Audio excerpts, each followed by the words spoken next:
great holiday films to come on BBC1. Steve Martin. Pardon me? You know, it's not the size of a nose that's important. It's what's in it that matters. And Daryl Hannah. Maybe you'd like some wine with your nose. Cheese. Do you have a straw? No, I don't actually, why? No particular reason. Roxanne, a man, a woman, and a nose on New Year's Eve. In 1985, Marty McFly drove a DeLorean 30 years into the past. From the future. I came here in a time machine that you invented. Where his parents are still teenagers. Clearly, your mother is amorously infatuated with you instead of your father. Stuck here. I can't be stuck here. I got a life. In 1985. Next Saturday night, we're sending you back to the future. And Back to the Future is tomorrow at 6:05. Que bella luna. The moon brings the woman to the man. You can't see what you are, and I see everything. Why are you marrying Johnny? He's a fool. Cher stars in Moonstruck on Saturday. You waited for the right man the first time. Why didn't you wait for the right man again? Because he didn't come. I'm here. You're late. T-10. For a group of American school kids, space camp was the experience of a lifetime, like being let loose in your favorite funhouse until... We have overheat on Booster B. We have thermal curtain failure. Right, Booster 8, watch us or we're gonna explode! What's happening? Andy, make them stop! Make them turn it off! Light it or they're gonna die. A dream becomes terrible reality in space camp on New Year's Day. Jonathan Switcher builds dummies and chats them up. What would you say if I told you you get more beautiful every day? One day, something amazing happened. What's the matter? Don't you like your new scarf? Not especially.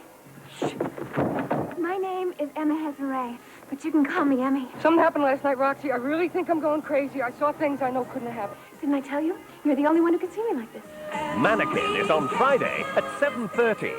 When you're a woman with a full-time career, inheriting a baby is not on your list of priorities. I can't have a baby because I have a 12:30 lunch meeting. Your baby has just barfed all over my bar. This is not my baby. Diane Keaton stars in Baby Boo tonight Bye-bye. at 9:45 on BBC1.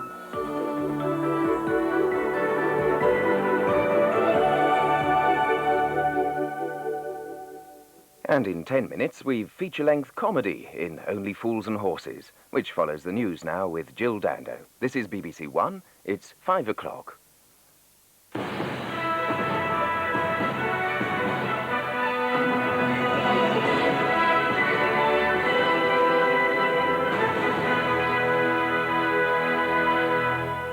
Good evening. President Gorbachev wins the vote and gains more power. As the Congress of People's Deputies changes the Constitution, Mr. Gorbachev says, "I don't need to prove I'm not a dictator." And after today's heavy storms, the weather forecasters warn of more of the same for tomorrow. The Soviet Congress has given President Gorbachev some of the new powers he's been asking for. By the required two-thirds majority, the deputies voted a significant amendment to the Soviet Constitution. The president can now enforce existing laws throughout the 15 republics by overruling national or regional ministers.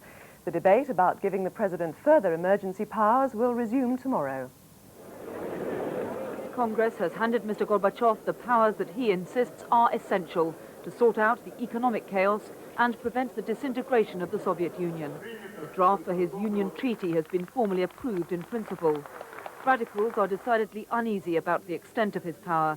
Alexander Obolensky protested that he should not be leader of the Communist Party as well as president of the country. The Russian President Boris Yeltsin was apparently angered by yesterday's decision to hold a referendum on the private ownership of land, which his republic has already approved. Mr. Yeltsin declared he was voting against the constitutional changes. There's enough power in the hands of one man, he said, even too much. During a break in proceedings, Mr. Gorbachev spoke to deputies face-to-face in an effort to convince them the constitutional changes are needed and to reassure those who are concerned he's becoming too dictatorial. I think I don't have to prove, affirm or bring additional arguments. I'm a person who is made of democracy. I think it is well known in the country, it's well known in the world, and I don't think I have to prove it. The constitutional changes will give Mr. Gorbachev a whole new structure of government, with a cabinet under his direct control. The proceedings, though, were boycotted by independent-minded republics who fear how he will use his new powers. Carol Walker, BBC News, Moscow. Gale force winds and heavy rain have hit many parts of Britain today. In some of the worst incidents, a supply ship sank off the coast of Great Yarmouth. Part of a church tower near Chippenham collapsed, and high winds caused power cuts in Kent, Hereford and Worcester, Hampshire and Staffordshire. The Met Office says there'll be more severe weather tonight and tomorrow. 5 crewmen were airlifted by helicopter from this chemical tanker which ran aground in gales near Milford Haven in Dyfed. The tanker was later pulled free from the rocks by tugs. The congregation of Kington St Michael Church in Wiltshire had an amazing escape when part of the tower crashed through the roof. 4 people were slightly hurt. The priest conducting the service was just a few inches away from the falling masonry. Thousands of homes were without power to cook Christmas dinner as the gales brought down power lines. And though the winds have died down, the forecasters say we can expect more bad weather tomorrow. In many respects, it's going to be a repeat of today's weather.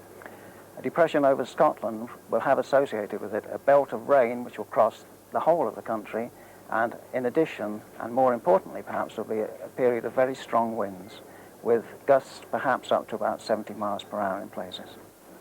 And the adverse conditions look set to continue for several days. The Queen, in her Christmas message, says she's been much heartened by the almost unanimous opposition of the international community to the invasion of Kuwait. The invasion of Kuwait was an example on an international scale of an evil which has beset us at different levels in recent years. Attempts by ruthless people to impose their will on the peaceable majority. In his last Christmas sermon before he retires, the Archbishop of Canterbury, Dr. Robert Runcie, has warned against the glamorization of war. He said a shadow of war hung over the Gulf with the prospect of fearsome combat in which thousands could suffer and die. The Archbishop said prayers went out from Canterbury Cathedral and churches throughout the country to the young men and women serving in the Gulf. War could be justified as a last resort, but only, said Dr. Runcie, if persuasion had failed. We're often tempted, both as individuals and nations, to get our way by compulsion, to glamorize violence as an instrument for righting wrongs and for making or restoring peace. The Pope, in his Christmas message, didn't mention the possibility of war being justified. He warned it was an adventure with no return, but by reasoning, patience and dialogue, peace might be achieved. British troops and other soldiers from the multinational force are celebrating Christmas in the Gulf. They remain, though, on a high state of alert as a precaution against an Iraqi military strike. America's Christmas present to Saddam Hussein, delayed for delivery until at least mid-January, includes the armament of these Apache tank-killing helicopters, moving out into positions where they will be able to take part in the sudden and violent attack that has been promised. For the build-up of forces, Christmas is a day like any other. For the troops on the ground, like Britain's 7th Armoured Brigade, it has been and still is special. Across the desert, Santa of Arabia made the rounds of units where officers were regularly doing sentry duty while the men who serve under them relaxed. We wish you a Merry Christmas, we wish you a Merry Christmas, we wish you a Merry Christmas and a Happy New Year. Among the Americans, too, attempts by the authorities to mute the celebrations for political reasons ran into the determination of the soldiers themselves to have their Christmas anyway. They told me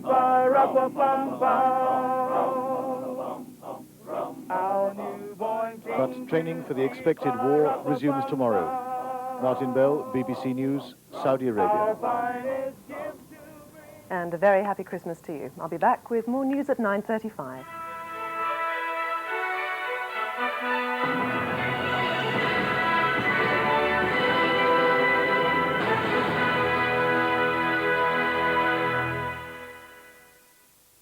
Good evening. Well, as we've just heard on the news, the weather no respecter of Christmas Day at all. It's been wreaking havoc, blacking some areas out.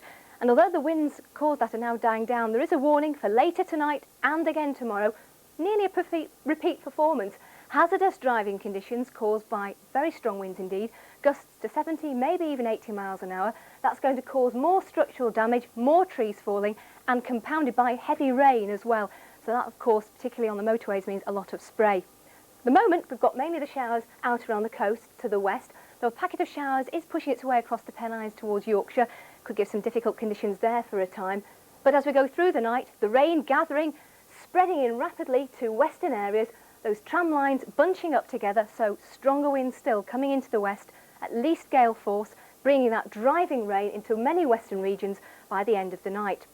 Now, across in the east, it'll be, for the most part, dry, and here we could see temperatures dropping down in sheltered spots out of the wind as low as 1 or 2. But it's going to be the wind that's going to be the most important feature again tomorrow. Strong winds everywhere. As I say, very strong indeed, gusts to 60 or 70 miles an hour, and not dropping down even later in the day, continuing to sweep that rain right across the country. It won't clear from the far southeast or from the north of Scotland probably, bringing lots of these showers along, very squally and blustery too. Have a good evening. On BBC2 in 15 minutes, there's a tribute to the late Joyce Grenfell, in which Celia Johnson narrates a celebration of the great comedian's talent and life.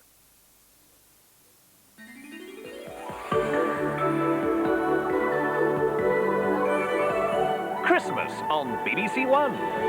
No two people have ever been so in love as my... The Russ Abbott Christmas Show. Wendy, it's me, the little boy who never grew up. Not Cliff Richard. I've saved a fortune this Christmas. I've saved a fortune, because you see, every year, you always buy somebody a Christmas present, and they always say, oh, you shouldn't have bothered. So this year I didn't. The Russ Abbott Christmas Show, Boxing Day at 5:25 on BBC1.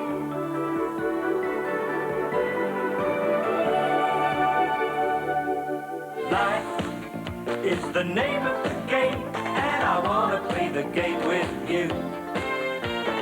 Life can be terribly tame if you don't play the game with two. And you too can join in the games at 6:25, before which, for better for worse, those once confirmed bachelors Del and Rodney now find their lives transformed by attachment. Only fools and horses.